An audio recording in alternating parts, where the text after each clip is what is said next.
Assalamualaikum warahmatullahi wabarakatuh. Perkenalkan, nama saya Nisa Nur Sabrina dari kelas BKI 2B. Di sini saya akan menjelaskan kembali presentasi dari kelompok 1 mata kuliah ayat tematik, yaitu pengertian dari bimbingan dan konseling. Sebelum kita mempelajari tentang pengertian bimbingan dan konseling, di sini terdapat firman Allah surat Al-Kahfi ayat 10 yang berkaitan dengan bimbingan dan konseling. Dalam ayat tersebut mengandung arti, yaitu ingatlah ketika pemuda-pemuda itu berlindung ke dalam gua, lalu mereka berdoa, ya Tuhan kami, berikanlah rahmat kepada kami dari sisimu dan sempurnakanlah petunjuk yang lurus bagi kami dalam urusan kami.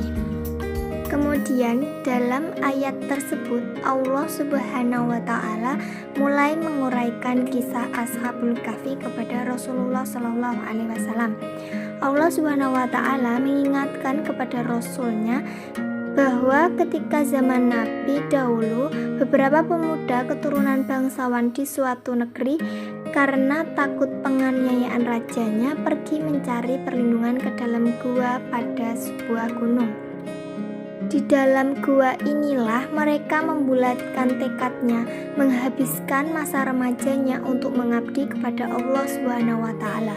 Mereka berdoa kepada Allah semoga dilimpahi rahmat dari sisinya. Mereka mengharapkan pengampunan, ketentraman, dan rezeki dari Allah sebagai anugerah yang besar atas diri mereka. Selain itu, mereka juga memohon agar Allah memudahkan bagi mereka jalan yang benar untuk menghindari godaan dan kezaliman dari orang-orang kafir dan memperoleh ketabahan dalam menaati Allah sehingga tercapai kebahagiaan dunia dan akhirat. Kemudian sesungguhnya Allah telah menolong mereka ketika raja kafir itu berhasil menemukan jejak mereka pada pintu gua itu, lalu masuk ke dalamnya. Maka Allah Subhanahu wa Ta'ala menutup penglihatan mereka sehingga tidak dapat melihat para pemuda tersebut. Oleh karena itu, akhirnya raja memutuskan menutup pintu gua dengan perkiraan bahwa mereka akan mati kelaparan dan kehausan. Dari kisah Ashabul Kahfi tersebut, hikmah yang dapat kita ambil adalah ketika kita mementingkan kepentingan agama dan keimanan lebih dari apapun, maka niscaya Allah Subhanahu wa Ta'ala akan memberikan perlindungan dan menyelamatkannya. Selain itu, selagi kita tawakal kepada Allah Subhanahu wa Ta'ala, meskipun dalam kondisi dilanda masalah apapun, maka yakinlah bahwasanya Allah Subhanahu wa Ta'ala akan menolong.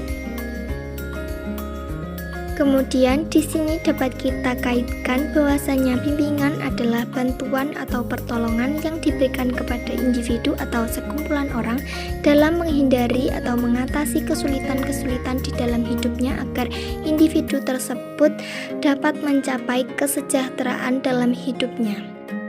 Kemudian, konseling sendiri mempunyai arti yang hampir sama dengan bimbingan.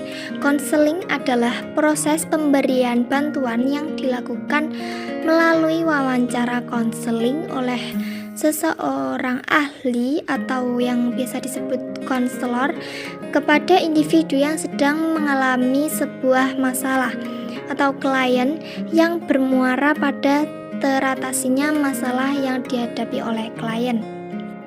Jadi yang membedakan antara bimbingan dan konseling sendiri adalah jika konseling dilakukan melalui wawancara secara langsung bersama dengan klien, atau konseling yang sedang mengalami suatu masalah dan ingin menyelesaikannya. Kemudian jika dikaitkan, bimbingan konseling Islam adalah upaya pemberian layanan untuk membantu individu dalam kehidupan keagamaannya sesuai dengan syarat serta kewajiban yang telah Allah berikan untuk mencapai kehidupan yang baik di dunia maupun di akhirat. Sebenarnya bimbingan agama telah dilakukan sejak zaman dulu, bahkan pada zaman Nabi, dan dalam seluruh segi berlandaskan ajaran Islam, yaitu Al-Quran dan Sunnah Rasul sebagai landasan utamanya atau akliyah yang sejalan dengan ajaran Islam. Mungkin cukup sekian yang dapat saya sampaikan, semoga bermanfaat. Terima kasih. Wassalamualaikum warahmatullahi wabarakatuh.